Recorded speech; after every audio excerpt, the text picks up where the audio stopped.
beautiful end. It's very soothing. Right to that countdown. As I was watching the timer, I'm like, what is it going to do? Just stop? Yeah. And I was like, oh, you let us It was down so really nice. gently. How very lovely. You're welcome, listeners. Tonight is a really big night. All right. This was premiere night of Big Brother 24. And my words cannot even explain how so very excited we are to get into tonight. Challenge USA also. There's a lot to say about that. I said we were only going to touch on it, but we're going to have to do more than touch on it. We're going to have to really get in there. That's vile. Let's go. Big Brother 24.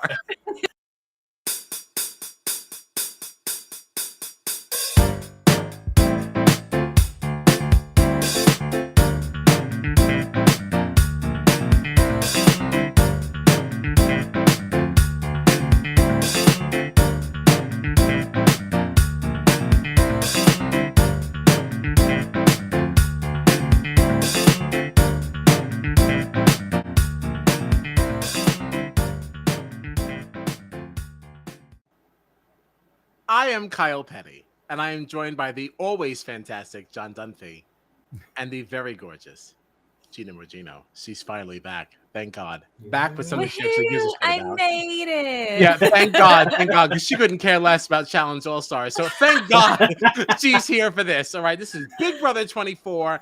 This is what we came here for. This is the moneymaker. We're here for it. You can find us on the socials at BB Jury Duty or on our website at bbjuryduty.com. And needless to say, this is Jury Duty, your favorite Big Brother podcast. And we are finally talking about our favorite Big Brother US. It was not without Florence. Of course not. Never. It was not a perfect evening, but it was everything that we were waiting for. Wasn't it? Oh, yeah. For an imperfect night, it was a flawless night.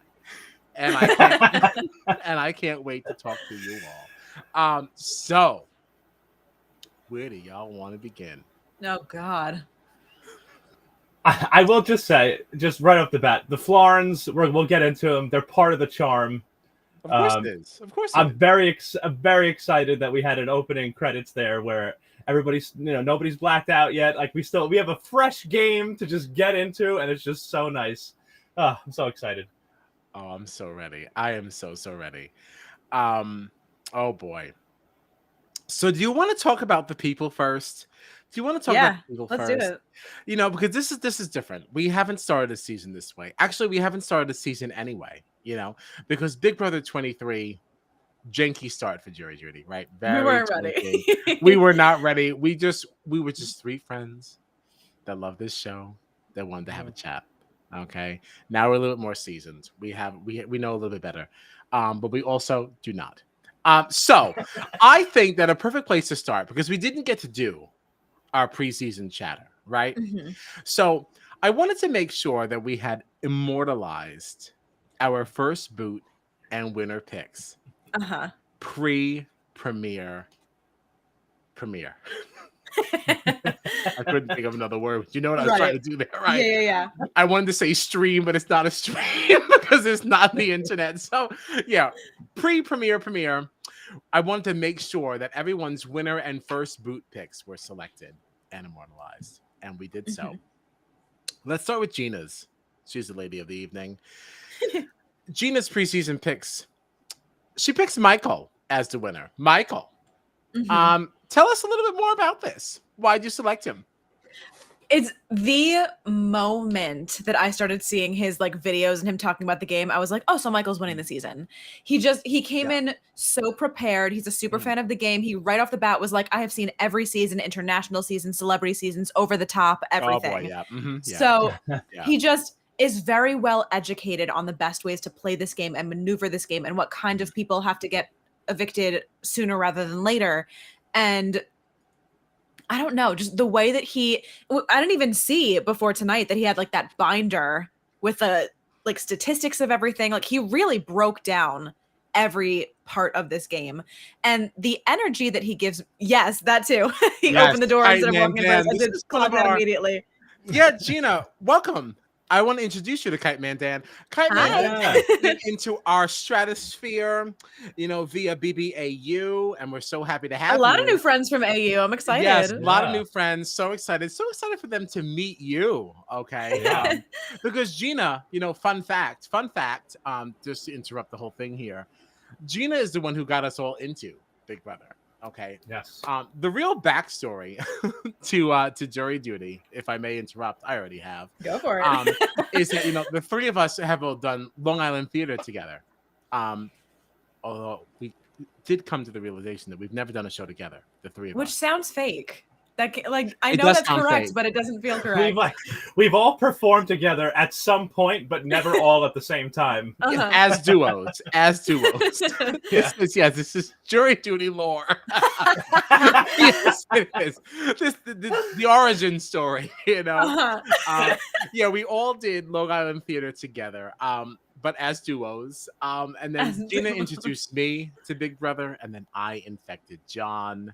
And that is why we all gathered here today. So Gina is really the foundation, the anchor, the cement. Actually, do you know what's really funny actually that you just said that you infected me is because I feel like one of the first scenes we watched was Over the Top, and like one of the first ways that they picked like the HOH was they had to infect. The bug. That's right. It's so fun. And I gotcha. And I took my half day from work so I can make all these graphics to be ready for tonight. And I'm loading up the dishwasher, and I was like, remember that time when John didn't care about Big Brother at all? Like, John couldn't care less. I just remember like Kyle texted me one night being like, Gina, what is happening on this show you keep talking about? I'm so confused because he'd never seen Big Brother before. I had just met this very sweet girl who had a very good voice, and I said, what the hell is she talking about? What is this Big Brother? You got a book? And I was like, what is she talking about? And I was like, Big Brother on CBS? So that's for old people. Yeah. I was Yeah. like, people like us don't watch that. And it's gotten to the point now where Gina, because you were on tour and me and Kyle started watching Big Brother Australia, we were actually mentioning this the other day. I went from like never watching this show where now Kyle and I have watched 3 different seasons in 3 different countries of Big Brother and seen a double eviction played out differently in all of them. A double in BBUS, a double in BB Canada, and a double in BBAU. And it's like, what did Gina do to us? I'm very satisfied with my contribution to the group. Honestly, you should be very satisfied with your contribution to us individually as well. I mean, like, Big Brother is just everything. It really is everything. So anyway, It is. so Anyway, that's why we love to start with Gina's picks. But yes, again, to that point of our lovely new friend, Yes. Hello. to the point where like he knows that like there is a curse that the first person in the house doesn't win the game, so he's gonna make sure that he's not the first person in the house. Like, has even watched, like, the fact that he even singled out Over the Top tells me that he's just like watched, like, he's really in tune to it. So right off the bat, I was like, he's just gonna be the most educated on the way that this game works and the inner workings of it that casual viewers or people who don't really know the show as well aren't gonna know. Right. Exactly. And his energy gives me very like Andy Herron vibes. Like, he's just like a likable kind of, you know what I mean? I just Does that think make it's sense? interesting that you refer to Andy Herron as a likable person. Really? Well, yeah, I didn't love Andy. To be I like fair, Andy I postseason. mostly, I don't. and I that's didn't what I was like gonna him say. in the moment. I actually haven't watched that season in its entirety. I mostly know Andy from his know Andy from his social media presence, so I'm basing it off of his post-season. So you say you didn't watch it in its entirety. How far did you get? I've just seen like bits and pieces of clips of like the major things that happened in that season. I haven't like sat down and watched an episode. I just know like pieces of how things worked. Yeah, this is exactly what I was aware of. I just wanted to shine some light on that because she made it because she made it sound as if she was watching this like, like she saw a couple of episodes and she stopped halfway through. No, no. Actually, right. I just wanted to make sure people knew that. So Kite Man Den wants to know if you watched any international versions. I did. My first international season was when we all watched BB Can 10 this past season. Great season. Yes. Great season. But that's the only international version I've seen so far. Well, that won't be the last. I'm sure it will not. It will not be the last because we already have something for us to watch when BB24 is over. I thought that we would put it out there to our new friends to kind of vote on, but we'll get into that later in the stream for sure. For sure. I would love to know more. Listen, Michael, I had a hard time with Michael. Did you? Yeah, but not for a bad reason. I wanted him to be my first. I want to say first boot. No, I want him to be my winner pick also, until I came across somebody else. We'll get to this person later. I don't want to I do love. burst my own balloon. I was very excited to see that we each had a different winner pick this time. Yes, yeah, I was excited about that too. We did have the same first boot though. We did. Yeah. And it's funny because I ended up with the same first boot pick as Kyle. I almost picked John's though. I was very on the fence with the two of them. I don't even remember who. Oh, I know who John picked. Yeah, we'll get to that one in a minute. I purposely chose yours first because we both had the same first boot. Sure. So I chose mine last purposely. But yeah. Why did you choose Miss Indy? See, the thing about Indy and the reason why I was on the fence is because I can see her kind of going either way. I can see her being the person who is considered a quote unquote floater that like people keep around who's not really super threatening that they use as a number until she's not useful to them anymore. So I can see her potentially sticking around for a while, but it's tricky. The thing that made me pick her as first boot is because I was shocked in her not preseason, but her little intro package in this episode to hear that she said she was a super fan of other seasons of Big Brother. That shocked me. There's no way production fed that to her. Like, there's no way. Because there's no way. Because if you watch the Sharon Tharp interviews that came out from she has no idea what show she's on right now. Like, she doesn't know. All of her answers were so vague. She couldn't give a specific to anything. She just didn't understand the game that she was coming into play. And it's all part of the strategy. Is it though, John? I mean, I don't know. But John listen, didn't even know how to say Xavier. But listen, no. In John's defense, that doesn't matter. In John's defense, doesn't matter. Hold on, wait. That means you didn't even watch the most recent season. How many times did they say his name? Maybe you didn't even watch last season. You didn't even watch it. Around the world. In this situation. No, I'm sorry. No. Unacceptable. In this specific situation, I agree that she is not a super fan of the show. But I will say, BB20 preseason, I remember watching Tyler's. We didn't say I remember watching Tyler's preseason interviews and being like, "Oh, this guy's an idiot." And then he came into the house and I was like, whoa, you are completely opposite of what you pitched yourself to be in the preseason. So sometimes that does happen. I don't think this is one of those times. Right. I just genuinely don't think she understands the game. And given the fact that everyone else's answers kind of painted like John, stop. Because specifically that first question that everyone was asked, most people I feel said they would rather bring a stronger competitor so they feel like they earned the win than bringing the easy win to final two. No. And so I don't really see them respecting a person that doesn't really understand the game and keeping them around. They're going to want to challenge. They're going to want to actually play. I don't see them wanting to keep her. I think she's going to do all right. I think she's going to do all right. She's a flight attendant on private jets, is constantly dealing with high profile people who think that they are the end all be all, and she has to work them and make them feel comfortable and make them feel good about themselves. I could see her doing very well in some of those social relationships in the house.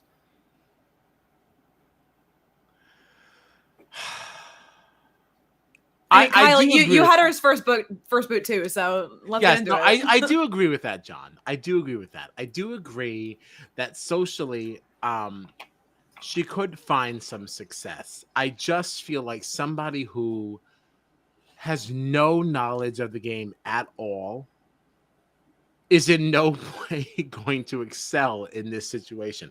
Like, we might be used as a number. You may even make it to jury for that reason, but that doesn't mean that you've played the game well. Like, you're a number.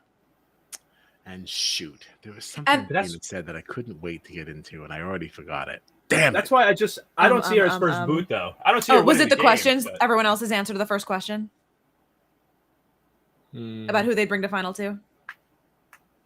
Oh, yes, it was. Yes, it was. Thank you, Gina, for being on top of things. I got you. I got you. What the hell is everybody talking about? I want to bring somebody who's challenging. No, I don't. I want to win whoever is going to make me win the money. What are you talking about? And that is what made me fall in love with Brittany. Like, what are you talking about? Like, I don't want to. I don't want to be challenged in the final two. I want to be challenged.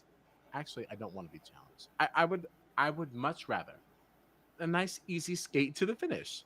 Wouldn't we all? What? Yeah, I was gonna say, wouldn't anybody? Yeah. Right. Everyone's always talking about, oh, I want to go against the best. No, you don't. No, you don't. This is $750,000.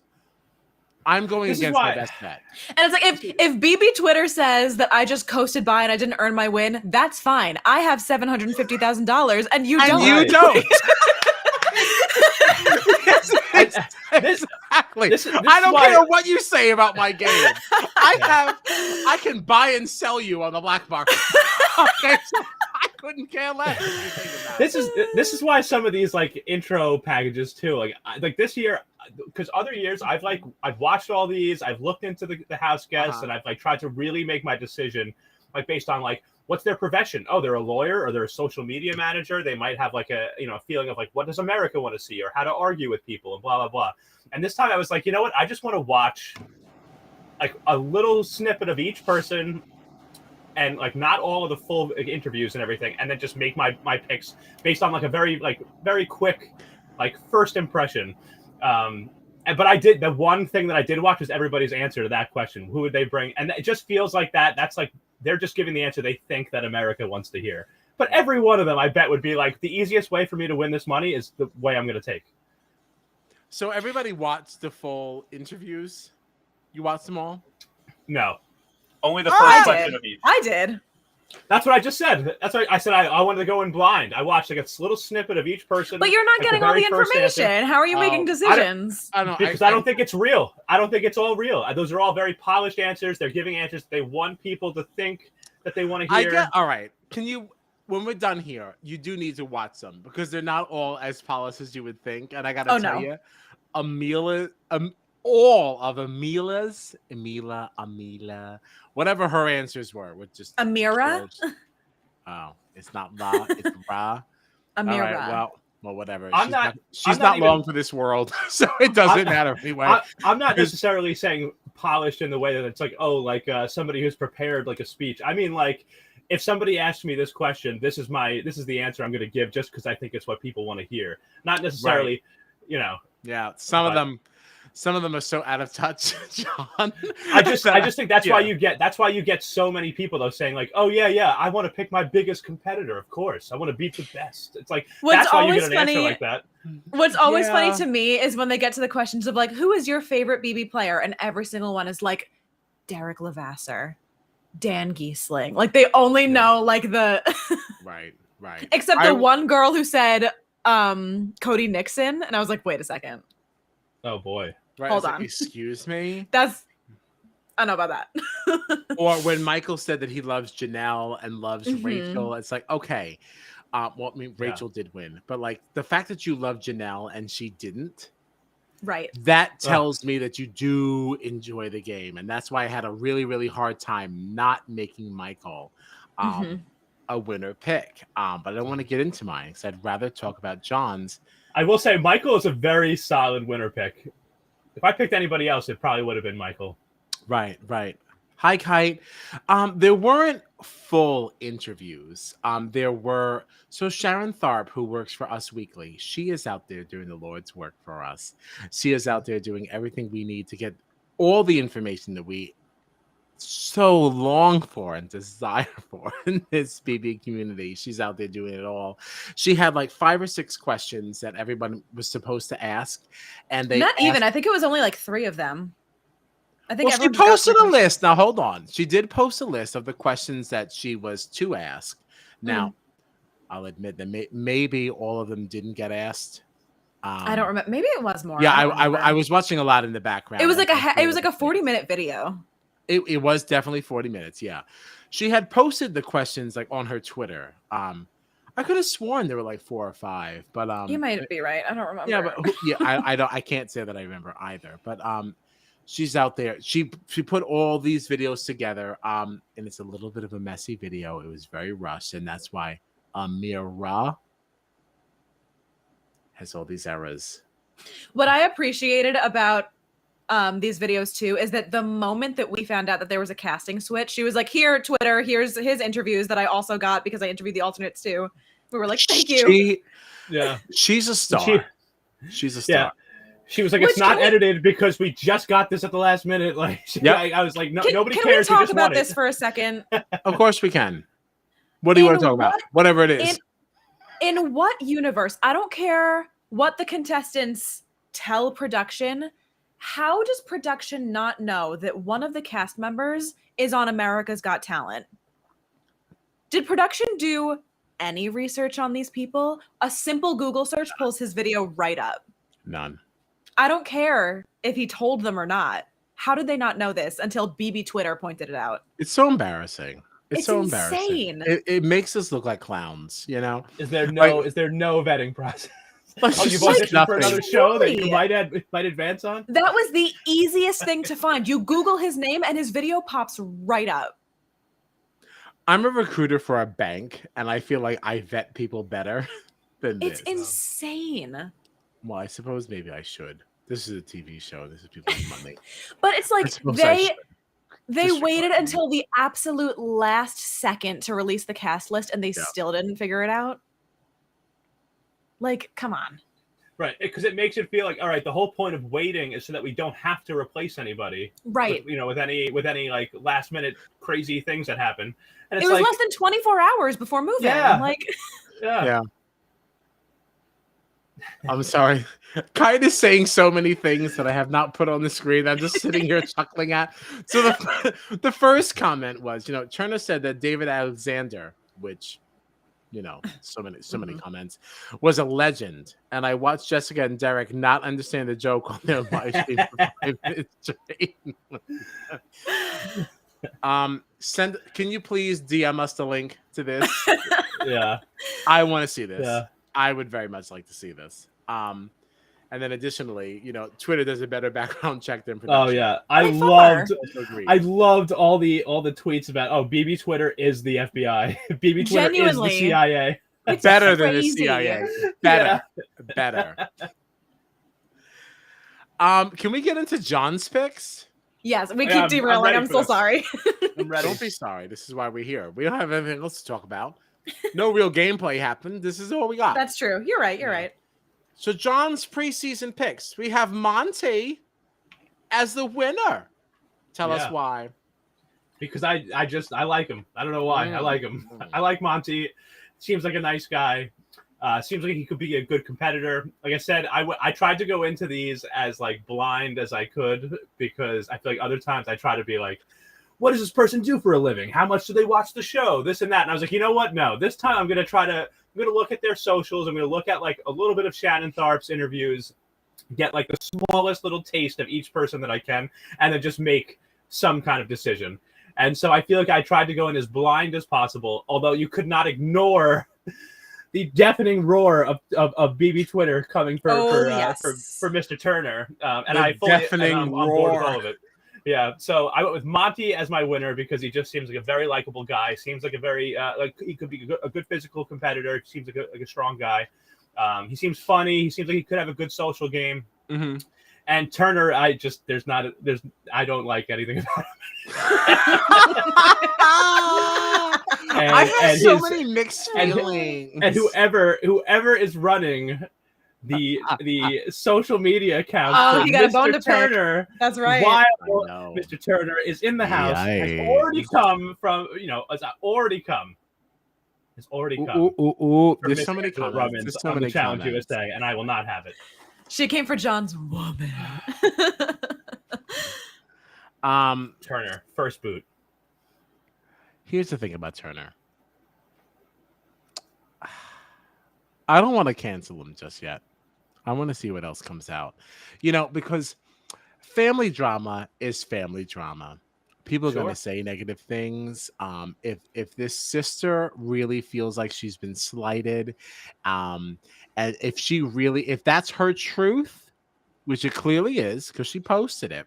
Well, here's the other thing, though. I don't know. I don't know Am I how about much to be you were. debunked?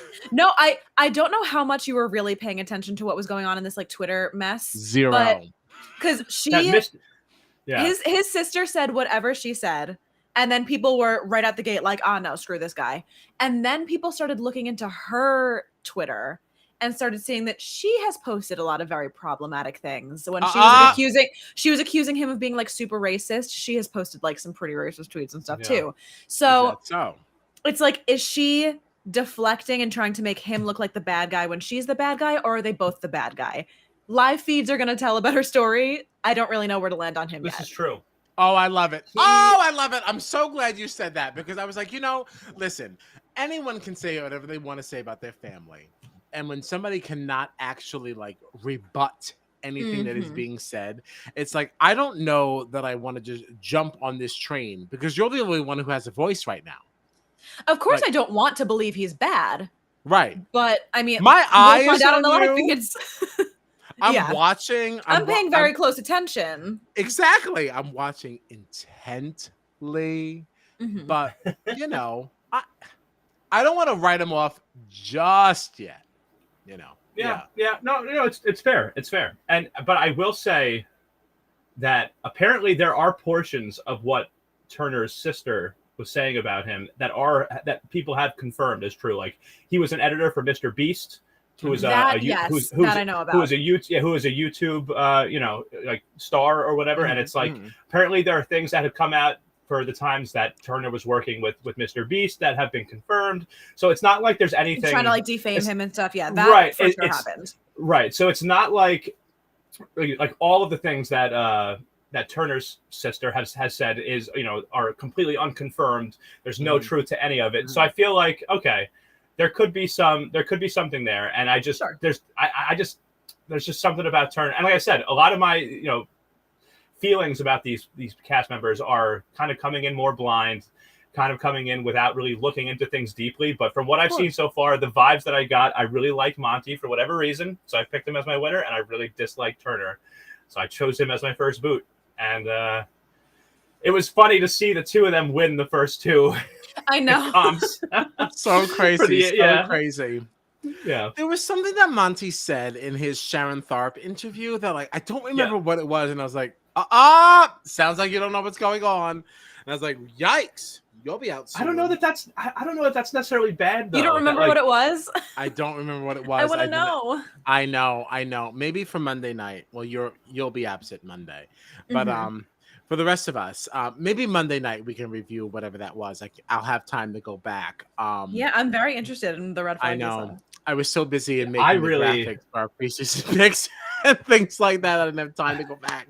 But there was I was like, wait, who said that? What was that? And I went back to the window and I was like, yikes. Okay, Monty. Well, good luck. I'm very interested to hear what this is that you heard, though, because I know. I feel like if it was I feel like it was that bad, you would remember. Right. And I'm also now scared that whatever it was, maybe it was not that. I mean, all the stuff that I have written down is like who he said were his favorite players and that he wants to nominate whoever the alliance wants to nominate instead of like making waves. Well, that is a red flag to me.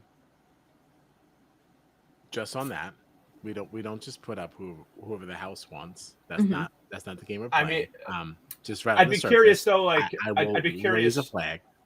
I'd be curious exactly what the question was phrased though that elicited that answer, because I feel like, was the question like, oh, how do you want to start off? Is it, oh, well, when I start off, I want to work with my alliance?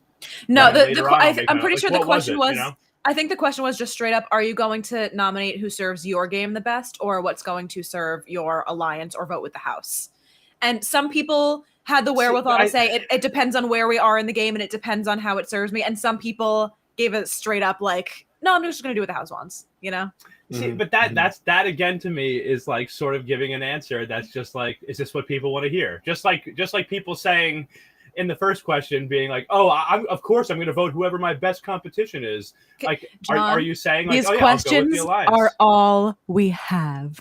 We have I nothing know, else but that's to what base this on. but that's what I John mean. is expecting a full-blown deep dive. Dissertation. We are getting into it. This is Rob Has a Podcast, and we are going in. No, but that's what I mean, though. That's what I mean, though, is that like usually I do try to like look into everybody very closely and like analyze their answers, and then like choose my picks based off that. And then half the time I'm completely wrong. You know what I'm saying? Like I just That's the fun of it. yeah, Exactly. So I tried to go in a little bit more blind The fun of this this is time. being held to. The fun of this is being held to a commitment that we've made based on nothing.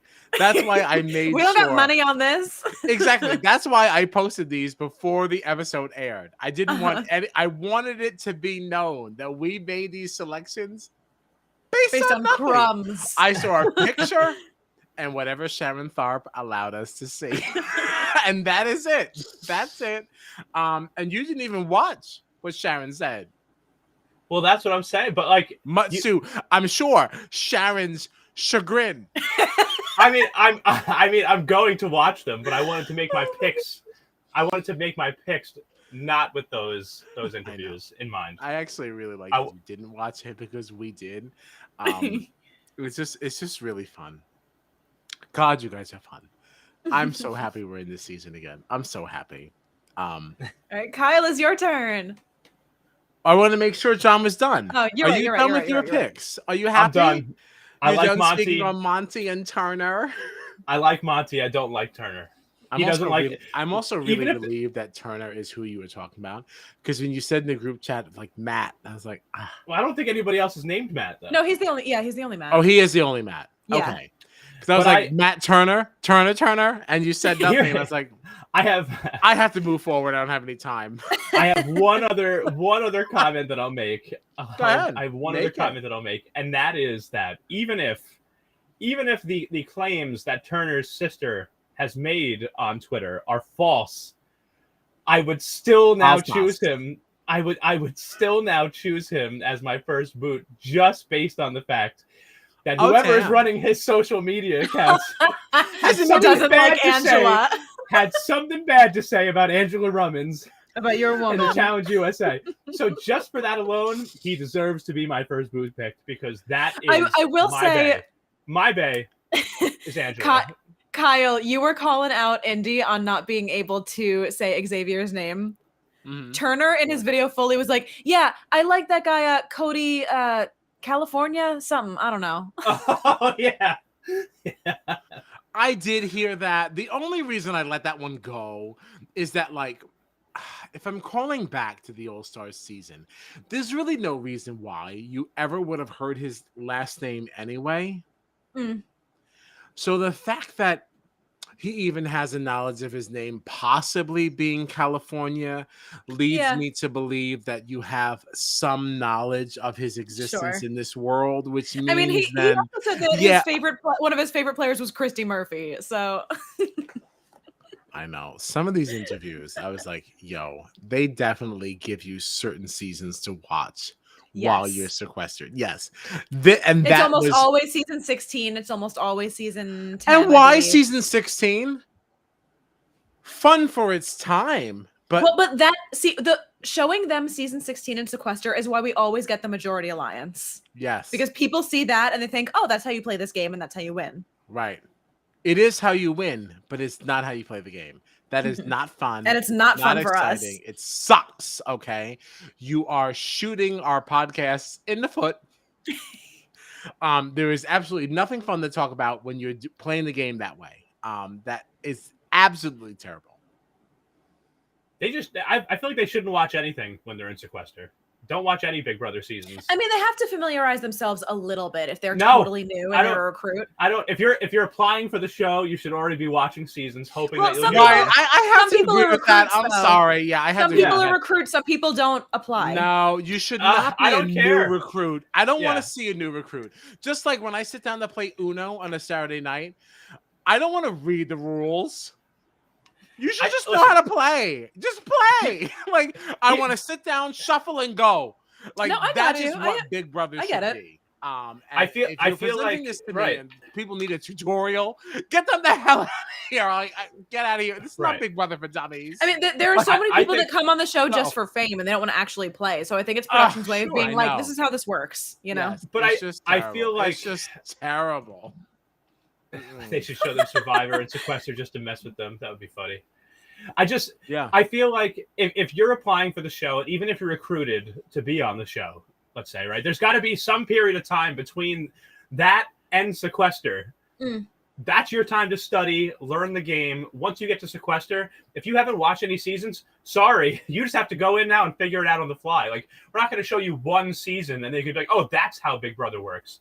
Right. Because depending on what season you watch, you might have a completely, you know what I mean? I'd rather people just go in blind than being like, oh. Exactly, because if you watch Big Brother over the top, you got a completely different game than you got from other seasons. Like, there are so many different ways to play this game, and by subjecting them, even like just twists, like you get like the Battle of the Block season and the twin twists and like whatever. Like, there are all of these like different variations too.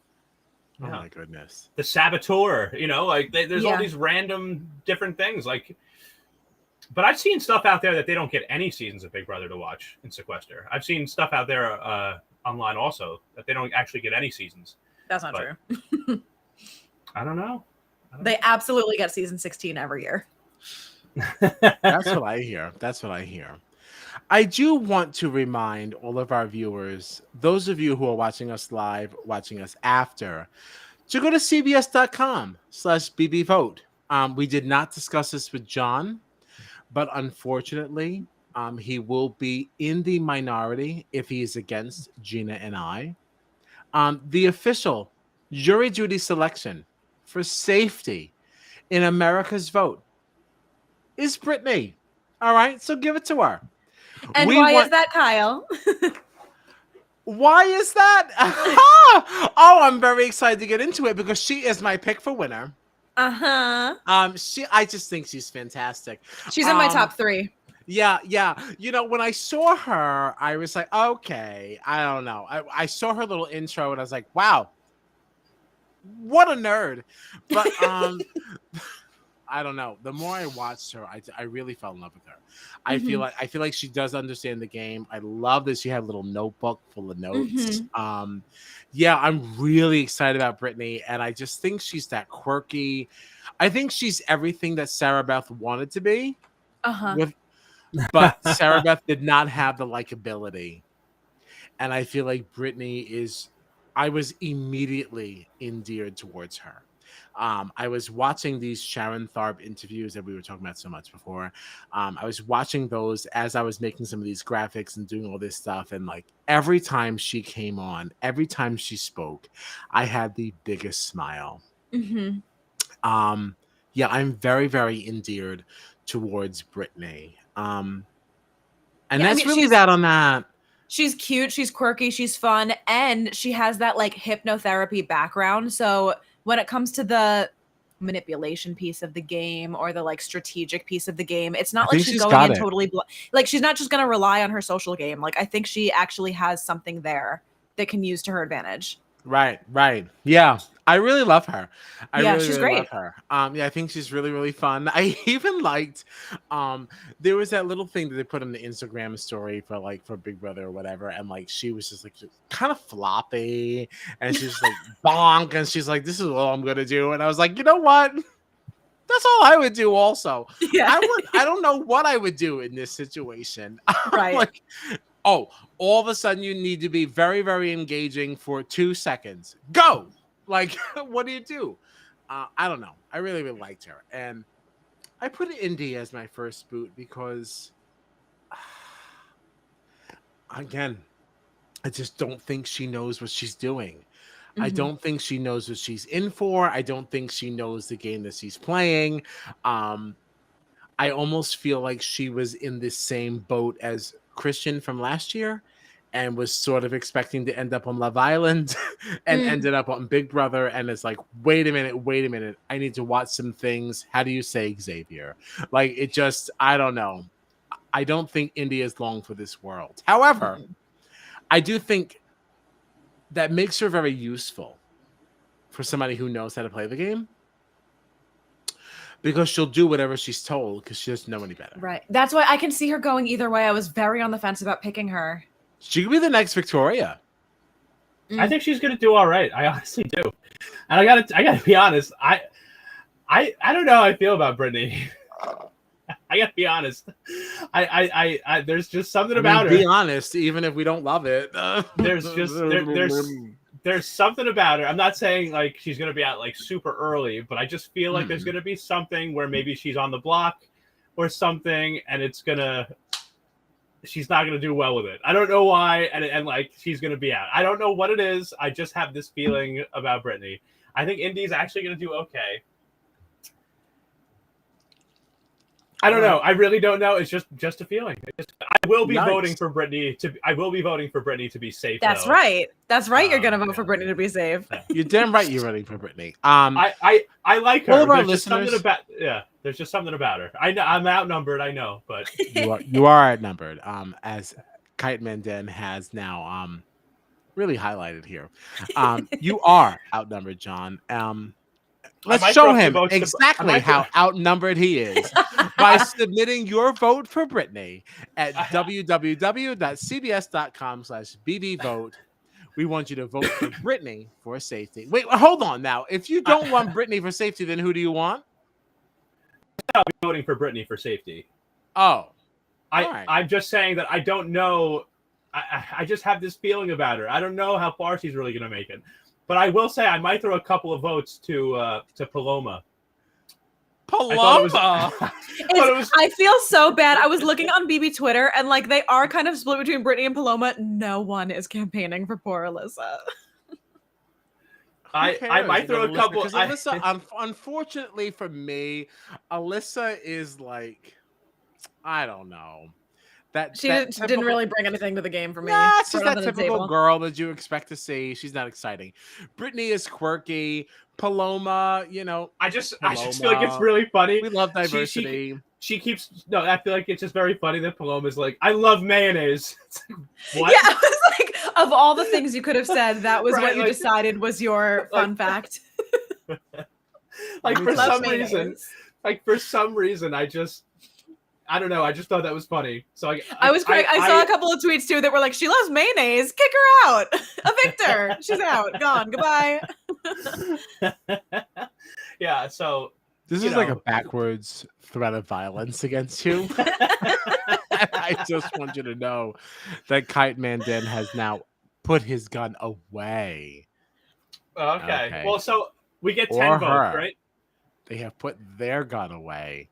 Okay, because you're voting for Brittany, but don't let them fight out otherwise. We get 10 votes, right? Yes. I could see myself going like 6 Brittany, 4 Paloma. You could, huh? Yeah. We'll see what Kite has to say about that. I don't know, man. There's something you said. What did you say right before that? Or before we got waylaid? I had a comment. I think it's funny that Paloma likes mayonnaise. Was that it? That is it.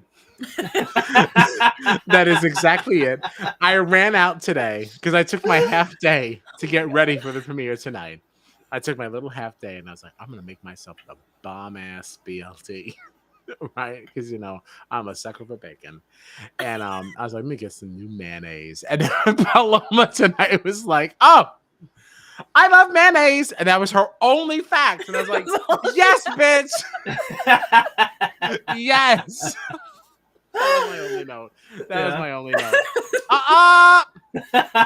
You gotta look out. Oh, man. Things are getting crazy from our Australian friends. We thought you guys were nicer. Well, Kite Mandan's from the U.S., I think. I know, but I would like to believe that the Americans that are endeared to the Australian version are of a nicer breed. That's all. That like we don't do gun violence in Australia. Okay, we're calm.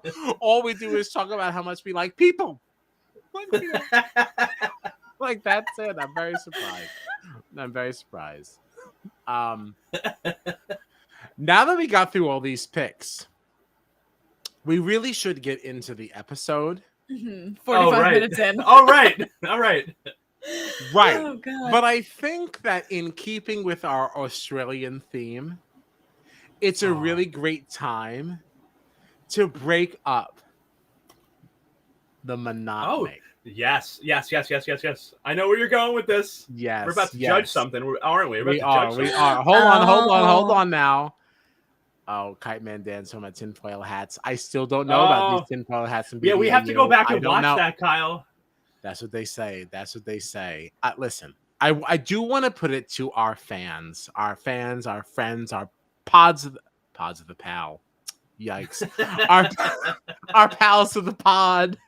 And I want to talk about what we're going to watch in the off season because we don't get a BB UK this year, right?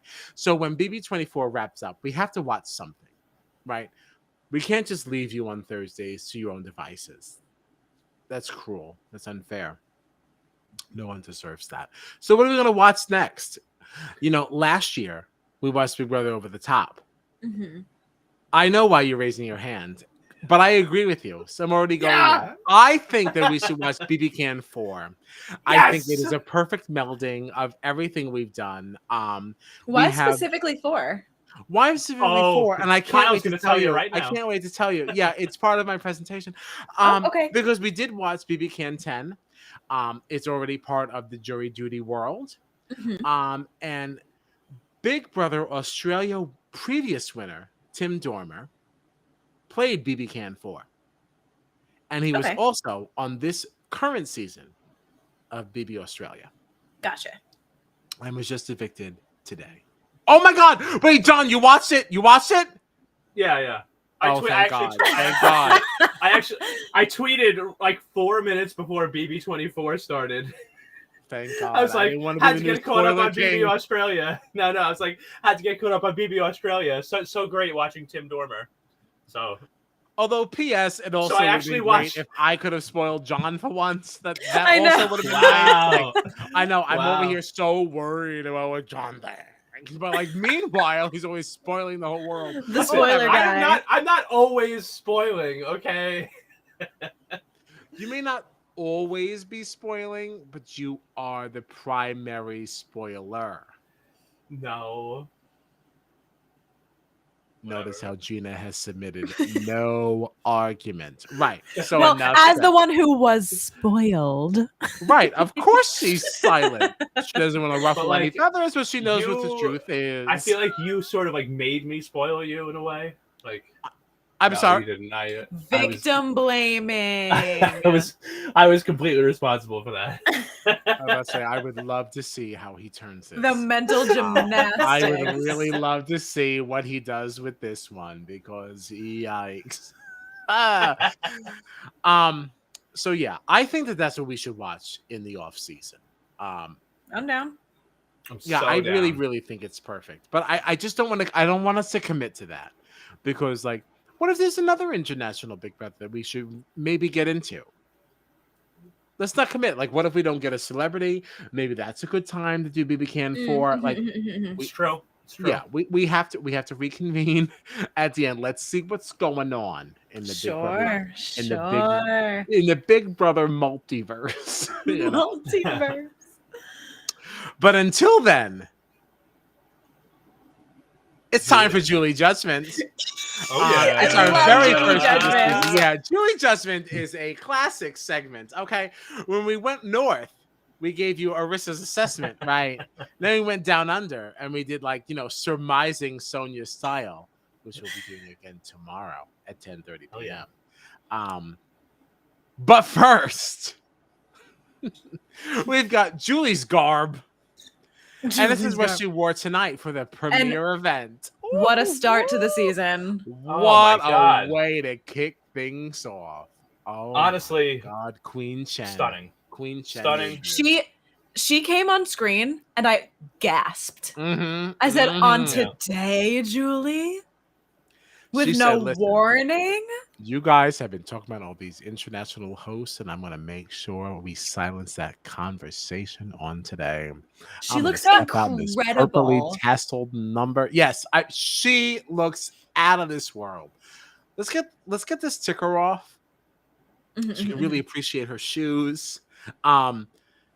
There is absolutely nothing about this that I don't love. Yeah, that's perfect. And it's even purple for you. I know, right? Yeah. Purple is my favorite color. We love anything purple. And we love Julie in purple. There could be no wrong. It doesn't matter if she's wearing a fucking tennis skirt. As long as it's purple and it's Julie, I'm here for it. This is an absolute hot. Hot. From the petty camp. Absolutely. Gina says hot. John, what do you say? Hot. There's no other answer. It's a hot. Honestly, if it wasn't hot, we'd have to really reevaluate who the hosts of this podcast are. Julie, she's 1 for 1. She's 1 for 1. She's hot. So far 1 for 1. One outfit, one hot. All right, Kite Man Dan. You didn't pay attention to what she was wearing. Right. How? I know you're new to the party, except you're not that new.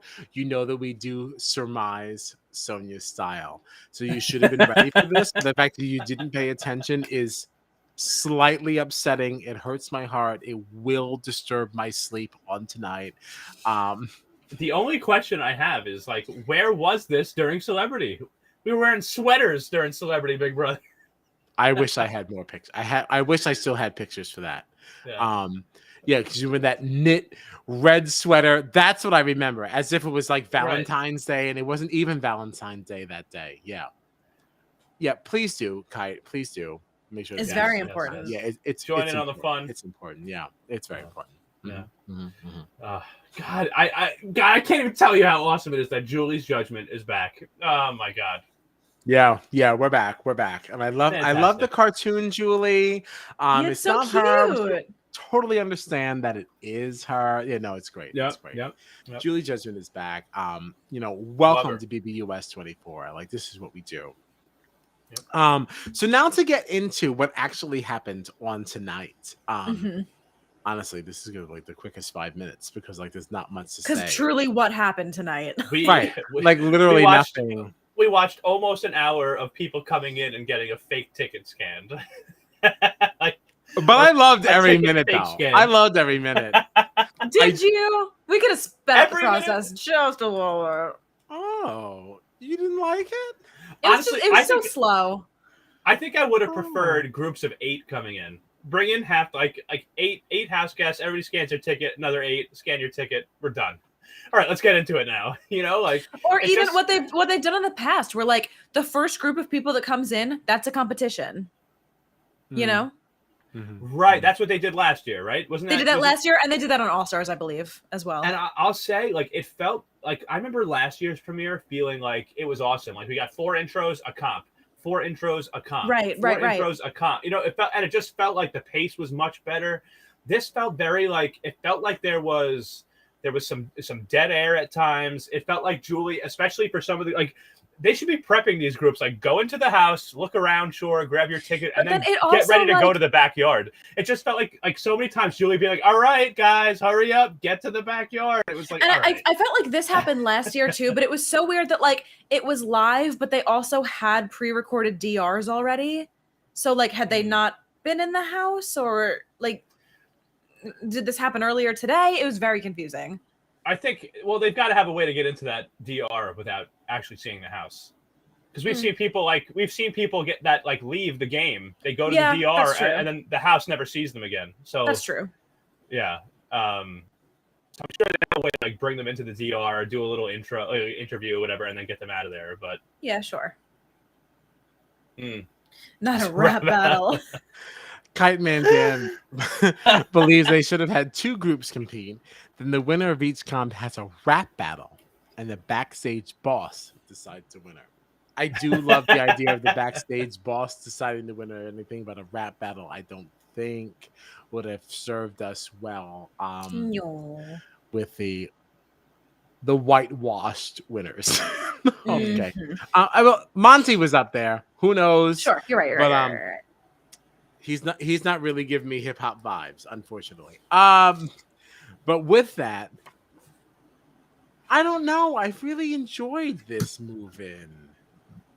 I'm so disappointed that you thought that. I thought it was It's not that I didn't enjoy it. I just think that it could have been a little faster. It felt kind of draggy. Because like, would you felt differently if maybe I did feel like there was a bit of a lull because like for the entire first group was part of that porta potty group. Right. And I feel like if they had done a better job of sorting that I maybe would have felt a little bit more exciting. Yeah, whose job was it to shuffle the tickets? We got to have a conversation. Right. Somebody didn't shuffle the deck very well. I was going to say, I wrote this to you guys during the episode. I was like, part of me was hoping that like the board just kept flashing porta potties because then like for every single person. I would just love to see what Julie would do. She'd be like, "Oh, another." I don't even think she would realize until like 2 people walked over there and had no place to stand. Yeah, because like the first person who goes over there, it's like, oh, she's not really paying that attention. Like another person would have had to go and like, wait, like why are 2 people just standing there? Mm-hmm. And then I'm not even so sure that she'd even acknowledge it. I feel like she just kind of keep going. When those first 4 all got porta potties, I was like, is this for real? Is there some kind of like, is there some kind of malfunction going on? I was like, is every group just going to all be in the same thing? Because then why are we wasting time doing this stupid ticket thing? Right. Yeah. Welcome back to the conversation. B-Bean. We have not seen B-Bean since Celebrity Big Brother 3. It's been a minute. It's also so ridiculous that we can recount the time the last time we saw a friend. But that was the last time, so welcome back. CBS did not have the courage to make the blue sludge brown with chunks, and I wish they had. Ew. I think it was a missed opportunity for sure. It was a missed opportunity, absolutely. So many poop jokes. Yeah. So many poop jokes. Somebody wrote. They were like, "Oh, I would have been so pissed if they made me dress up for the finale." only to throw all this crap all over my outfit. Like poor Jasmine. She looks so cute. Yeah. I think who was it? I think Nicole. Nicole like got it like maybe the worst of anybody though.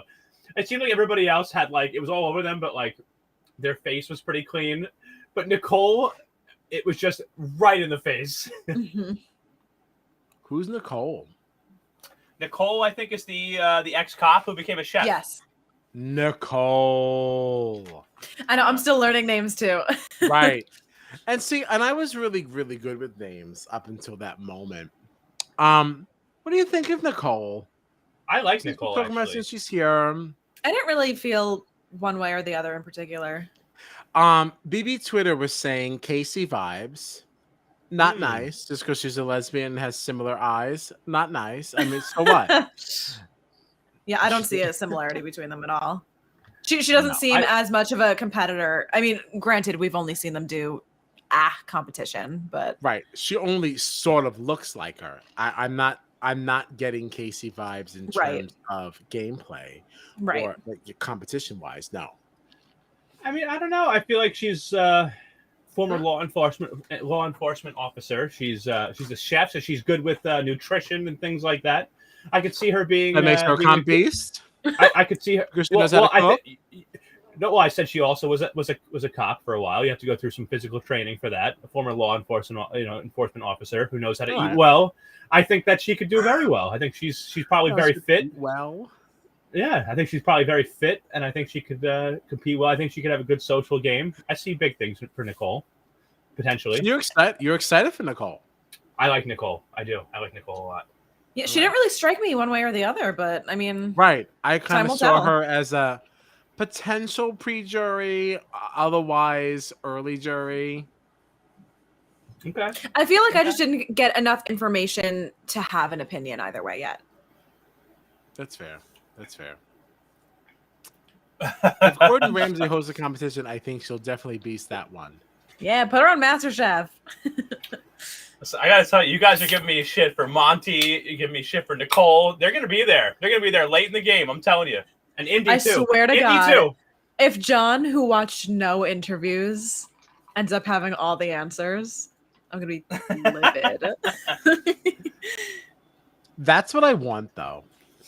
Like, is that not the most fun thing to discuss? Annoying. Yeah, no, I would love it. I would absolutely love it. So B Bean wants to know, did you three have a draft? If not, who are your winner picks? Okay. Bean was late, it seems. Yeah, B Bean is obviously not following us on the socials, so follow the ticker. Follow the ticker. We did make some preseason picks. We did for first boot and winner picks. What's this? Oh, this is interesting. And I'm getting ahead of myself here. Kite Man Dan, Pooch, Terrence, Monty, Nicole, Indy, and probably a few others going to make a mega alliance. No mega alliances. I don't want a mega No. alliance. I don't want that. But Honestly, this I is don't an mind. interesting group, though. Like, It is. I would also- be interested by this, especially the inclusion of Indy. I don't Well, mind. like, again, a- it's that floater that you can get numbers from, you know? Right. And that's where Indy intrigues me. She is my first boot pick because she doesn't know what's going on. But again, just like we both said, that doesn't necessarily mean that you don't go far. right. You that's don't what- have I to don't. know what's happening to I stay think in. that I think Indy is going to be good enough socially to stay in for some time. I don't think that You know, her like, not- maybe not knowing anything about the game is going to have that big of an impact on her. We've seen other people that have come in not knowing anything about the game and make it very. I was gonna far. say not to like shade past players, but like I can see her being like an Annalise kind of vibe. You know what I mean? It could swing that way. Okay. All right. Wow, you're shitting her with the Annalise stuff, huh? Yikes. But I think Right. even more than Annalise, I think that that that Indy's profession is a big thing. And I was the person saying that like I didn't look into anybody's professions, but like tonight was the first time that I saw that Indy worked in like a very high end luxury sort of thing where she deals with big high end clients. Like that's somebody that knows how to talk to people and knows how to make people feel comfortable. So I feel like she's going to do pretty well in this game, honestly. Indy. I can't decide. I can't decide either. I think that's an interesting take. I kind of wonder if we get caught in thinking that all rich people think the same or like whatever. I wonder how they are stereotypicalized. Is that a word? Stereotyped. There it is.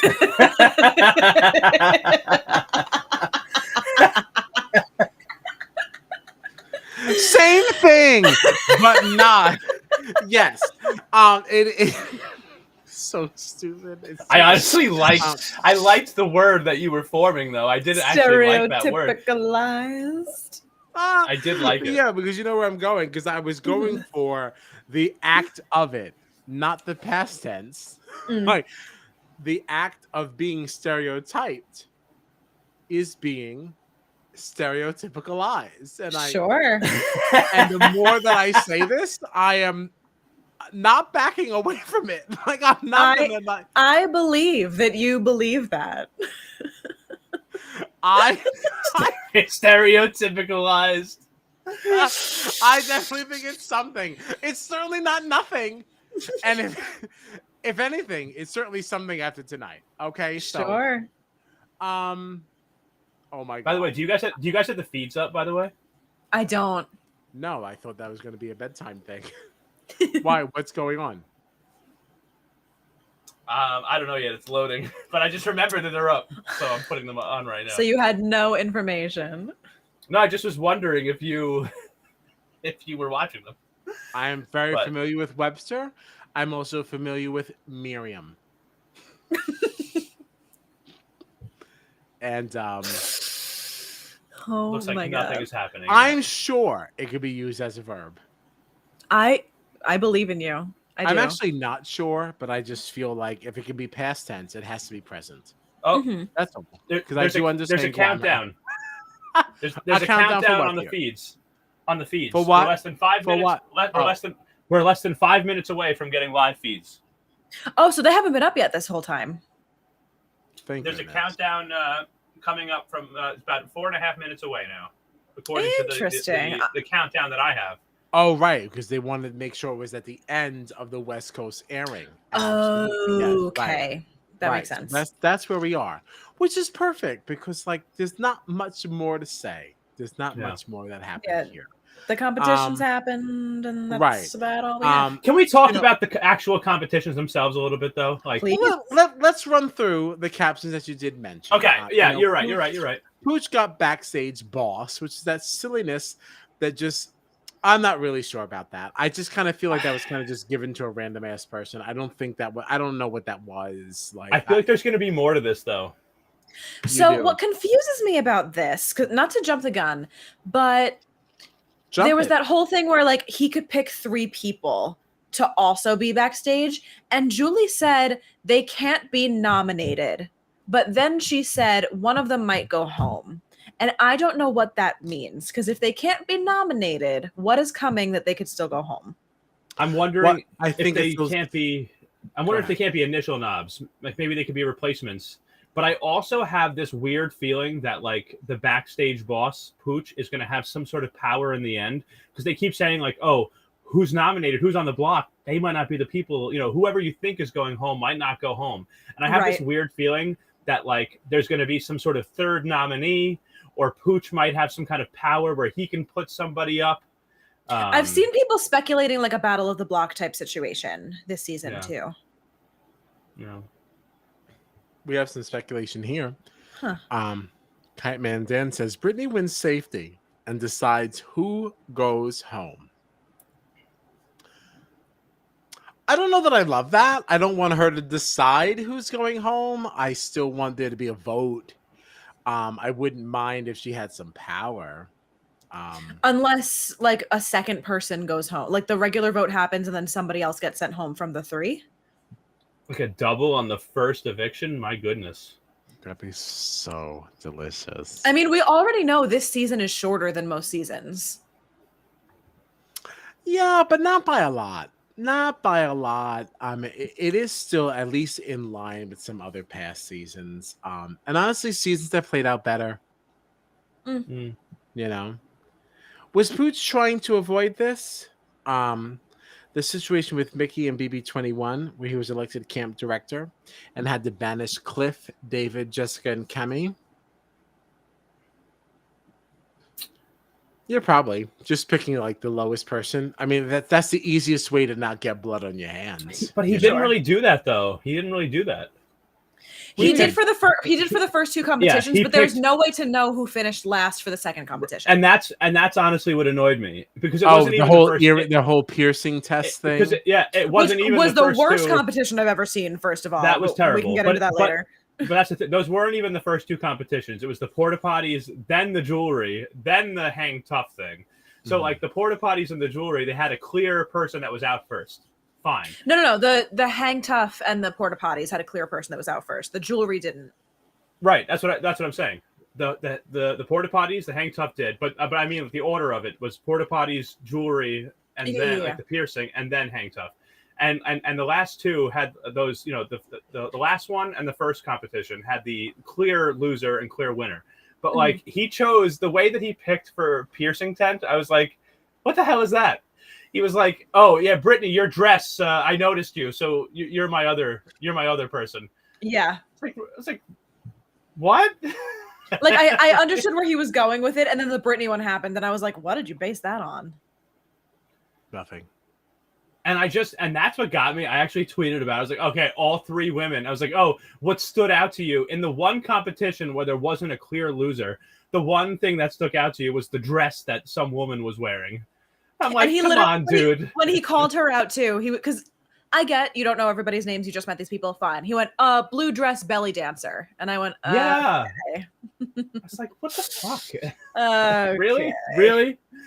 I would have been like, all right, I'm picking the clear losers from these 2 comps. And like personally, I would have been like, does anybody from the piercing tent want to come backstage with us? Like I would have just like left it up to somebody else. If nobody picked, I'd be like, all right, just randomly you. I wouldn't have been like, oh, blue dress, belly dancer. Yeah, you're backstage. Like, I don't know, just the way it was done, I was like, something about this feels really weird. I hear what you're saying. and B Bean said, why did he pick Brittany? I don't know. Kite Man Dan said it's kind of unfair to have him make that decision without knowing anyone in the first place. Sure. I really kind of side on this. Like I don't think he should be judged for any I don't of think this. there was Like, any this right is- answer, to be fair. Yeah, there isn't. Like this was a terrible position to be put in. Like we outside the house got to know more about these people than they did. They didn't get to watch the Sharon Tharp. They met 30 seconds ago. Yeah, they got nothing. They just watched these people walk in. All you did was get to watch this video where Paloma said she liked mayonnaise, and now you have to make a decision of who should be unsafe. Like, yikes! I was like, they have to put some kind of like a strategic question in here, but it was just like, "Hi, I'm Michael, and I have 3 cats," and it's like that doesn't give me anything for you. Right? You have 3 cats. Well, I think you should only have 2. Right. So you're up. Like it was really Honestly, unfair. I would have rather it had been something like that, though. I would rather it had been like, oh, you like mayonnaise? I hate mayonnaise, so it's you. You know what I mean? But like the way it was like, oh, blue dress belly dancer, you stood out to me. So for the other 2, I completely understand where he was going with that. That did seem like the fairest way to do it. Was like, all right, whatever. The last people that fell. It was just hard that there was no clear loser in the second competition. Yeah. Right. But There's also no clear winner. I didn't even know what the hell was going on. Yeah, I didn't know what was that competition. Thing. I didn't know what that was. It was the worst. I hated everything about that. Can I tell you what the worst part about that competition was for me? Please. The worst part about that competition for me was the fact that in that moment I was actively DMing Gary Kiefel from Big Brother Australia. And she was looking up, Video Brother because she wanted to watch. And I was like, you have to watch ours. You have to watch ours. And it was in this moment that we were actively texting. And I was like, if she turns this on right now, and she sees this tomfoolery, like, I'm going to be so embarrassed. She said nothing more, which almost makes me believe that she watched it. God. Bibine asks, were the optics bad, though, that he picked all women? I didn't think anything of it until we all kind of started talking tonight. BB Twitter immediately was like, listen. Because even like what a lot of people were saying were like, yeah, I understand the thought process behind wanting to pick like the clear losers of the competitions. But when you saw that the 2 that had clear losers were women, optically, you should have been like, maybe on this last one. Yeah, just since I don't have a clear loser anyway. Yeah. Well, I also saw what I thought he was going to do was pick the other winners. Like pick the 2 people that won the competition that didn't win the HOH. Because it's like, well, you have won competitions already, so I don't want you to be able to compete in more competitions. Well, the thing like is, picking the losers didn't make as much sense to me. Right. And I saw, what was interesting is that I think it was Janelle actually, who I noticed, commented and said, she's like, oh, wow. And like this, especially that jewelry thing and the porta potty thing, it was so random. I felt like that, however the winners of the 3 competitions turned out, I felt like was definitely a lot more random. But even Janelle made a comment saying like, oh, wow, the 3 winners of these comps, the 3 winners of these comps, they're all men. So all men are competing for the HOH. I've seen this story before. I've seen how it ends. So like to go from the only people competing for the HOH are men, and now all 3 women are picked to not be safe and go backstage. It doesn't look great. It's kind of like what's going on right now? I will say though, with the exception of, if I can even call it an endurance competition, because that lasted 30 seconds. Like, what was that? Every other competition that we saw tonight was a very equitable competition. Like endurance comps are usually like you have to be of a certain build, of a certain strength, of a certain whatever. Most of the other competitions tonight were like kind of a crapshoot, The HOH comp, like that, the final 3 were chosen to compete in that HOH comp. That was the best competition of the night. Oh, for sure. And the other 3, I felt like were just these weird. Like you had all this time to come up with. These were the best competitions that we could come up with for the premiere. I felt like in BB23, those premiere night competitions, I actually really enjoyed. I feel like I couldn't even tell you what they all were, but that night, I felt like the pacing was so much better. The competitions themselves were exciting. When we got down to that last one, we were getting our HOH. It was fun. And I just felt like this was kind of like, what are we doing tonight? Like, what is this jewelry thing? Somebody wrote on Twitter, like, this feels like a game you would play at like a 5-year-old's birthday party. With all this plastic jewelry, put it on your face. It's like, what, we're playing a game for $750,000. Like, this is the best we could come up with after a year. This is the best we came up with. Jewelry. You put it's so funny too because the comment that just came in that's on the screen right now is just, why did they have an endurance comp during a live move? And I literally was in the middle of tweeting this, like, this competition could go on forever, and then 3 of them immediately dropped, and I was like, okay, I'm just gonna delete that. Like, what was that? All 4 of them could have held on for so long. Like, what? I don't understand how they were. Oh God, I can't possibly hold on to this any longer. They could have done like actual carnival games. Like, here's these pins, throw a ball at them. Whoever knocks the pins down fastest wins. You know what I mean? Like, play like actual festival carnival games. Like, why is it like even give me like anything the old school, get the frog on the lily pad, okay? Right, even give me that. That's intense. Like, I can imagine the camera going back and forth. Who's gonna get it? Who's gonna get it? Like, that would be so exciting. This was terrible. I didn't know if everybody was trying to make their face look the same. I didn't know what the goal was. I thought the point was that they were supposed to like look at a picture and then like mimic it and put the jewelry in the same place as the graphic or the picture or whatever. But it seemed like everybody had jewelry in all different positions. Like, nobody seemed like they were doing the same thing. It was just so weird. That was frustrating because, like, I feel like usually for a competition like that, they would show us what they're looking at. But we didn't see the picture they were looking at. So I was like, I don't know what the end game here is. Is it just like get jewelry on every part of your face, no matter what it is? And like, it's like different weights. So like, you don't like, you just know where it goes, but you don't know what goes where. Or is this like, you're mimicking exactly what's on this picture? Right. So the live feeds are up, by the way. Do you think the selection of the tickets was completely random? No, I don't. If there were too many for the first group, not even just the first group, even in the second group, I can't remember her name. One girl got the piercing thing, but then all of the rest of them got merch. Like, it was like the majority of whatever the moving group is went to a place, and then other people just like trickled in wherever there were holes left. I think it was. That's how it felt. I think it was Daniel specifically that I remember. Like, went to the bathroom. And he picked his ticket from there, and like all the other house guests picked their tickets from other places. And I was like, oh, I'm very interested to see what Daniel gets. And then he got the merch stand, which 2 other people in his group got, and only one other person got the piercing tent. And it was like, that's what. I agree with you, because I'm like, I don't think they were actually scanning anything. I think they just had the graphics ready to go of like, oh, you're gonna go here and you're gonna go there. Yeah, I agree with you. I think that any ticket you picked, it didn't matter. Didn't actually do anything. It went into the scanner. Yeah, and I actually do honestly think that there was something wrong with the first group.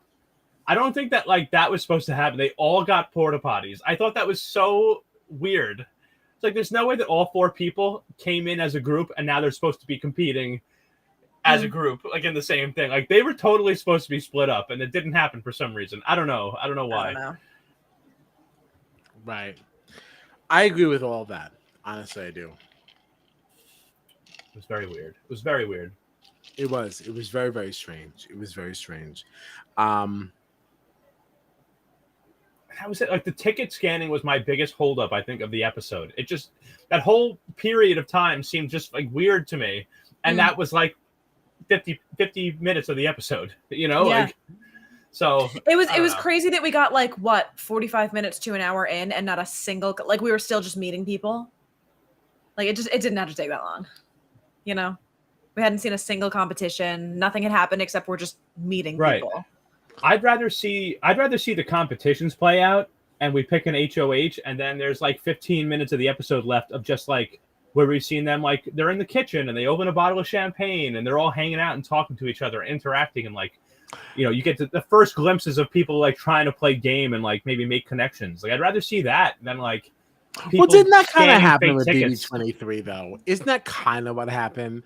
Like they didn't really pay like a real competition. They kind of had that roulette. But what 23 was doing at first, if memory serves, was there was rolling competitions as people were being added to the house. Right.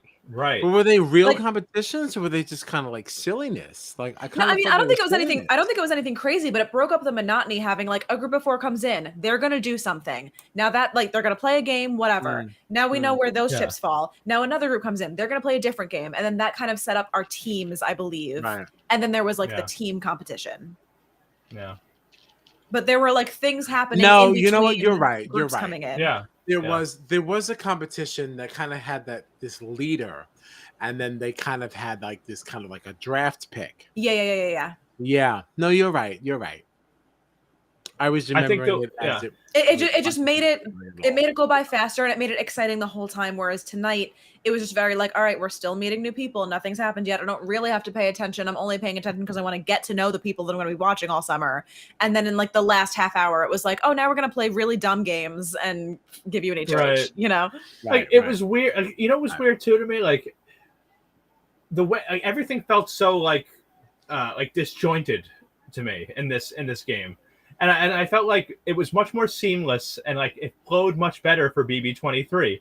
And I just feel like it was weird because like there's one thought that I had that like if you notice all the house guests before they went in, nobody was wearing masks or anything like that. But it almost felt like the way they were doing this was like a COVID precaution sort of thing. It was like, let's get everybody in there and then we can start the game. And like I don't know, it was kind of weird like how it happened because it felt like there was a lot of dead air at certain points. It felt like it felt like there was just a lot of confusion at certain points where I felt like last time they got everybody into the house much more easily. They had them playing competitions as they came in groups of 4, and it like set up this thing where it was like one captain for each, 4 groups. And then once everybody was in, now it's like this exciting HOH comp or something. You know what I mean? Where it's like, right. And now in this, it just felt like you brought everybody in and everybody was just standing around for a long time. And then finally, once the house was, the whole house got in, we had these really crappy competitions. It was like weird. I don't know. It just felt very weird to me. Like, I was excited. I enjoyed the premiere, but I just of course it was fun to like meet these expecting. new characters we're going to be watching all season. But I don't know. Yeah. Really interesting. I don't know. I really like this. I thought it was very, very fun. I enjoyed the competitions. I enjoyed every minute of this premiere. I had no problems with it. Yeah, I really liked it. I had a good time. Sorry. Yeah, as you should. Yeah, I didn't have any complaints. I thought it was fine. And that's your opinion. That is my opinion. Yeah, I don't know. I was screaming the entire time. I was cheering along. Like, I really had a good time tonight. I'm sorry it didn't meet your expectations. I mean, it was still fun. Yeah, I mean, like, we're still stateside. Like, come on now. Oh, I'm thrilled. I'm thrilled to be back home. Any Julie. Big Brother is better than no Big Brother, so I had a great time. It's such a weird experience for John and I because we haven't had no Big Brother. You That's were fair. off Yeah. having Yeah. your fancy tour life, and we were over here in the dirt,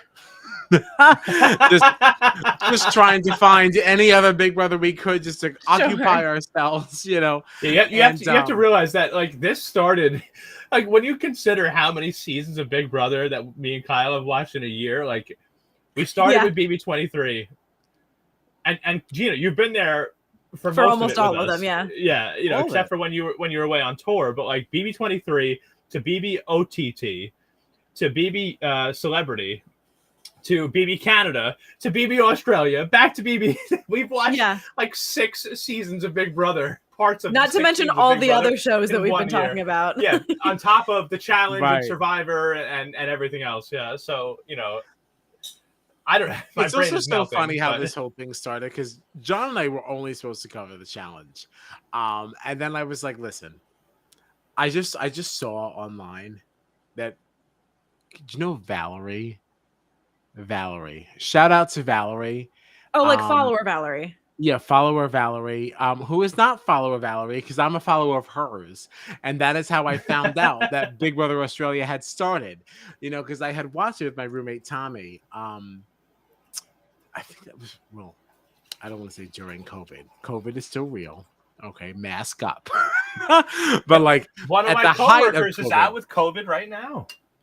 Yeah, that is. Well, actually, one of my old real. coworkers just returned to work from being out from COVID. Yeah, no, it's very, very real. But at the height of it, him and I had watched the first season that popped up on Big Brother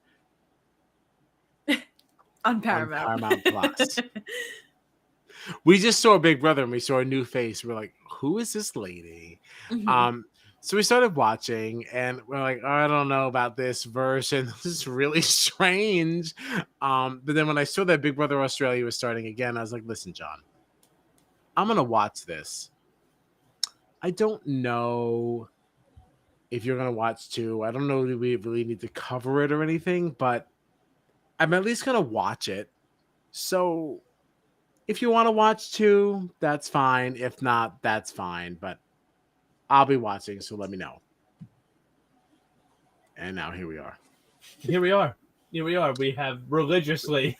We covered a whole damn season. Uh-huh. Yeah. Yeah, it's just Uh-oh. I can't hear you Can't at hear all. you, I'm sorry. Kyle. Oh no. I don't know Can't what hear you, happened. Can Kyle. you hear me now? Oh yes, Yes, I can hear you now. I moved the cable just a shade and I saw it mute itself. Like, and I was like, well, at least you told me. Right. Yeah. At least you got a heads up that time. Terrible. Just terrible. All right. It's 12:48 and I kind of want to watch the feeds. I see you already have them queued up behind you. I know. I'm The like turning around, like kind of sort of listening, but not really because obviously.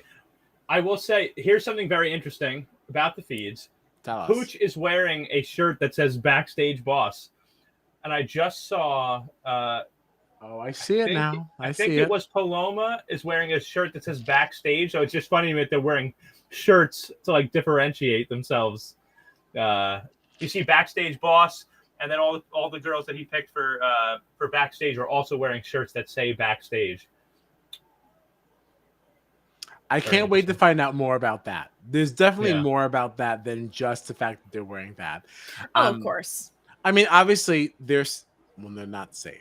They're just not allowed to participate in all the goings-ons. Yeah, they can't be nominated and they can't compete and they can't vote, but they can go home. Which is So terrible. there's something we don't know yet.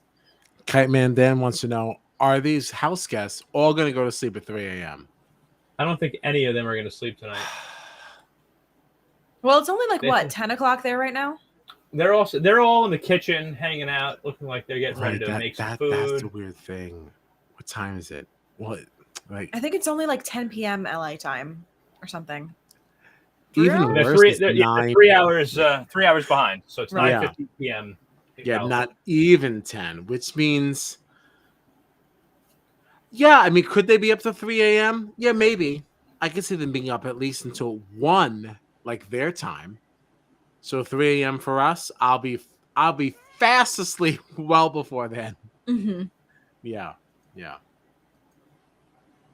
you definitely, if you got the time zones, yeah, we'll be sleeping. We'll be sleeping. Does anyone have anything else for the benefit of the community? We didn't. You know what's funny? We didn't talk about the Challenge USA like at all. Almost. We Oh my God, mentioned we it very didn't. briefly. We didn't. But this is all about BB24 tonight. So It is. Well, did we even mention who won the HOH? I don't remember. I think I No, mentioned that because it Daniel didn't won. matter. It didn't. I mentioned that matter. Daniel won. I think. Oh, okay. You did. There was a yeah, John did make a caption for it. You know, Daniel did win the first HOH of the season, but we don't really know what that means, like really anything around it. It suddenly became such an uninteresting thing to talk about because we don't even know what power the HOH even has. I mean, obviously we know they're going to put up 2 people, but Right. it's all But this based on nothing. Right. This whole twist of like, you know, the 2 people on the block.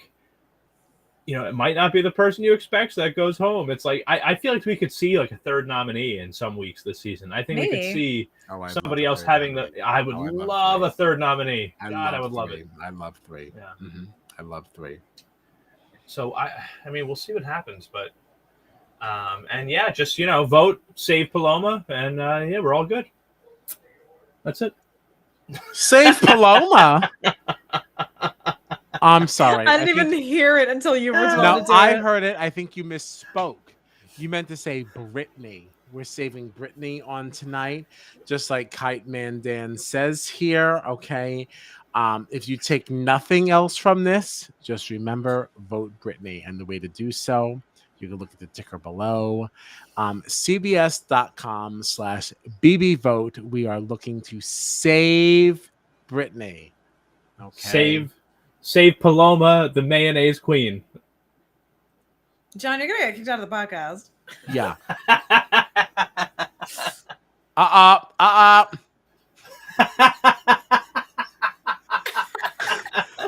All right, I'll whoa, John. You meant Brittany, right? I'll throw a few votes Brittany's way. I'll throw a few votes. I know. We don't want to promote gun violence on Georgia. I'll throw a few votes Brittany's way. I will. A few. How generous of you. Yeah, sounds very problematic. We'll be able to review this on Monday. Gina will be absent because she tried it. She's going on vacation. John and I will be here. We'll see if we can pull in a third. I don't know. I don't have anybody up my sleeve. But what else is happening the week upcoming? Challenge All Stars 3 tomorrow night. Yes, we are wrapping up the Challenge All Stars 3 for our Paramount Plus friends. I already know who wins. I was spoiled. I was not spoiled yet. I haven't seen it yet. Yeah. You want to spoil me? No, just in case anyone watch, I'll spoil you once we hit end stream. Just in case anybody watching hasn't watched yet, because I would understand why you didn't. There's a whole nother challenge that launched tonight. We had BB24. Maybe you didn't watch, just like me, because there are more important things going on. Because we do acknowledge that the challenge is second seat. So there is that. What's this now? You mean all 10, right? Right? Yeah, all 10 votes to Brittany. I'll throw. What? I was so confused. I might throw 4 votes to Brittany. 4. Wait, hold on. Like an hour ago, it was 6 votes to Brittany and 4 votes to Paloma. So I don't know what's happening over there. I'm thinking 4 votes to Brittany, 5 votes to Paloma, and maybe 1 to Alyssa. Vote for Alyssa. Just for fun. It sounds to me that you're just trying to get Kite Man Dan's goat. I don't think you're taking this very seriously. Yeah, exactly. You're just trying to burn biscuits, and we don't have any time for that. We don't have any time for that. So tomorrow night we're going to be wrapping up the Challenge All Stars 3 via Paramount Plus, and then at 10:30 p.m. we'll be discussing Big Brother Australia as we head into finale week. Oops. Yeah, John does that. A self-preservation instinct. Yeah, he does. I'm just stirring up trouble. Oh, and he As loves usual. it. He loves it so much. He can't let a single moment go by without doing so. It's just who he is. This is the man we love. It's the man we're saddled with. So The man we're saddled with. isn't saddled such a good It is. really, it's such a good word. Sorry, you're saddled with me. Anyway, so tomorrow is the Challenge All Stars at 9:30, BBAU at 10:30, and then Monday at 9:30. It's the return of Man Juan Monday. Gina and James are not available for Drag Race, just like Kyle and John were not available last week for Drag Race. We'll have to figure out a time that we can wrap that sucker up, because that'll probably be coming to its end very soon. But we will be talking about everything that went on Big Brother 24 from Sunday night. We'll be talking about that on Monday at 9:30. But Gina has better things to do. Anything else for the benefit of the community? Okay. Yeah, That's it. she doesn't care. What else can we tell people? July 14th, Oh yeah, okay, is Jury Big day. Duty's 1 year anniversary. It's our birthday. It is our birthday. We are having back every single guest that we have had on the podcast that has discussed Big Brother with us. They're coming back. We have, oh, I didn't tell you guys, Melissa's coming back. Melissa. Oh, yay! Yes, our Miami friends. Melissa is returning for Thank our God. 1 year anniversary / birthday. I like birthdays way Yay! better. We're going to use that more. It's our birthday. Yeah, we can use cakes. We can use so much on our socials. We really get a lot of mileage out of that. It is our first birthday, so Melissa's coming back. Obviously, our good friend Warren will be returning. My roommate Tommy from the podcast Queers and Soaps will be returning as well. And we have our good friend Slim. Yay! He will be returning as well.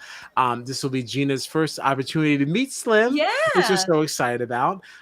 There is a possibility that he will be joining us for the Challenge USA kickoff next Wednesday. That would be, what is that, the 10th? No, it's not. Oh my God, that is the worst math everyone has ever That seen. is the 13th. The 13th. I was gonna say it's the 14th. Bad math, but no, it's not. It is the 7th, but that's not Wednesday. Right. I'm adding 7 to the wrong day because I'm. Well, let's see, Kyle. If the 14th is our birthday and that is on Thursday, then what would Wednesday be? Right. Forgive me because it is 1 a.m. It is late. It is late Right. here. I've also been drinking since 2 p.m. So that'll do it. And That'll do it. And we watched before podcasting for over an hour and a half. We watched like 3 hours of reality television. Right. We're all gooey up here. The fact that I'm even coherent at this point is a blessing to you all. We're all a little gooey, all right? Yeah, so everybody wins. Everybody wins. Oh, so BB wants to know we're going to celebrate with a 24-hour stream. No, of course we are. 24-hour stream. Jesus. I could barely handle this 90-minute one, so definitely not. Kite Man Dan, a final comment. Every single guest who has been on the podcast will accept the ones who said no. Who said no? Ain't nobody said no. When we ask people, they show up. Fun. We are a hoot. People should be so lucky. No, this is so stupid. A hoot and a half. We're all the hoots. Some nights we're double hoots. Double, yeah. Hoot X2. Yeah, definitely time to go. Thank you so much. We'll be back tomorrow at 9:30 talking about the challenge. I'm really excited to wrap that up. I couldn't care less. Right? Who cares? Yeah, let's do this. Because Challenge USA is way more exciting. I really wish we did touch on that, but I have to go to bed. Yeah, we'll talk about it. We got a lot of time. But wasn't it good though? Like seriously, It was very good. It was good. It was good. It really was. It was very, very cool to see people that we know from other worlds playing our game. I was so excited because I usually don't know anybody on the challenge, and I knew like most of them. Right. What's this now? Did you just start getting contestants on the podcast with BBAU? Yes. Yeah, we did. Oddly enough, the only podcast that I wasn't on is the one that got traction. So right. And I think that a lot of not that our fault. It's not our fault. And I think that that's part of because like the Australian public like does not, they're very strange, like in a way, like but wonderful. No, they're wonderful, but like strange. the fandom's just different. Yes. Strange is not. Strange has a negative connotation on it. They're very, very different in the fact that, like, you know, preseason we see somebody here in America and like they get all the follows. They have like a ton of followers by the time you find them on premiere night. In Australia, like these people don't even have like a social media presence. Yeah. Like early on, I will say too, like this podcast we were just talking about is less than a year old, right? But you know, we've been covering Big Brother Australia, and we've been absolutely loving the show. But even just recently, there was a tweet that somebody put out saying like, where can I get some good BBAU content, some good BBAU podcasts, and we were listed as one of those podcasts that they can find content for. So it kind of shows you that like while we're honored to be given that distinction, there's not a ton of people making content for Big Brother Australia. So it's like it's very, very cool to be among that group that's sort of like leading the pack in kind of like putting out content and covering Big Brother Australia. And it's it's very, very cool. Yeah. Right. Yeah, it's cool to be a part of the people that are actually covering it. And that people actually like seem to like. Yeah. It was one of those things that we didn't even expect to be covering. And now all of a sudden people give a damn. Yeah. Yeah, but it was never part of the plan. Absolutely not. It was really just a way of John and I kind of occupying ourselves while Gina was away. Yeah, and continuing to watch a different version of a show that we love. And it's super cool, to just be part of that fandom, because it's definitely we've met a lot of really cool people covering that show, and it's been so much fun. I mean, this season in particular has been, from what we've seen, has been one of the best seasons ever of Big Brother Australia. And I mean, to be considered like in that like stratosphere of being like a podcast to listen to, if you're looking for Big Brother Australia content, like it's like that's fucking incredible. And to get to actually talk to some of these housemates has been absolutely unbelievable. So yeah, and the fact that like I guess at this point it's fair to say that like we have more chats coming. Like we're not done. Like we're still talking to some people. There are more conversations coming regarding this whole season and everything. And it's just so much to get into, because the way the Australian public views the newbies versus OGs situation is like really intriguing to me, because that everything around how the Australian public is responding to this is not at all how we would respond here in America. So it's been a very, very interesting thing to watch. And I don't want to say who we're talking to because it's not official yet. I don't want anybody in trouble. But like there's 3 different people still that we are chatting with, like, to come on, and like it's just going to offer. That's awesome. Oh my gosh, no, it's so awesome. And like they're all from different sides of the house. So you're going to continue to get this different just view of the entire situation that I'm so excited about, and I can't wait to share it with people. And they're all across the spectrum too. They're all across the spectrum. Possible newbie, possible OG. It's we're working on things, so we're hoping. We're not even hoping. They've all said yes. We just haven't decided on the time. We have to nail it down. Like that's the thing. Like we're not working anymore, because like, somebody we're talking to wasn't even on this season, but they are a former winner. That's all I'll say. Oh well, actually, that makes a 4th person. I wasn't counting that person. Okay. That makes it 4.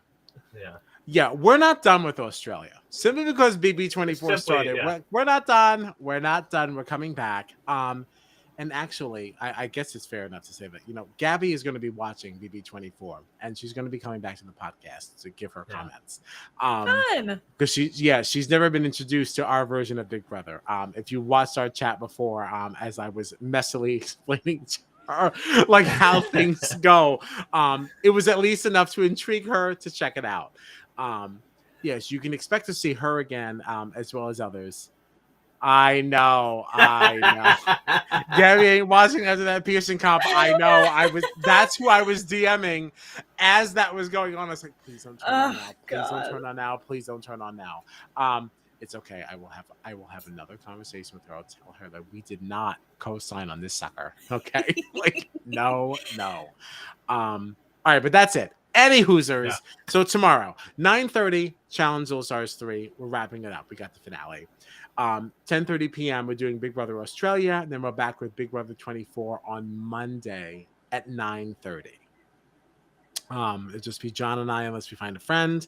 We think that Slim might be joining us for our official Challenge USA kickoff on Wednesday. That is to be confirmed once he receives his work schedule.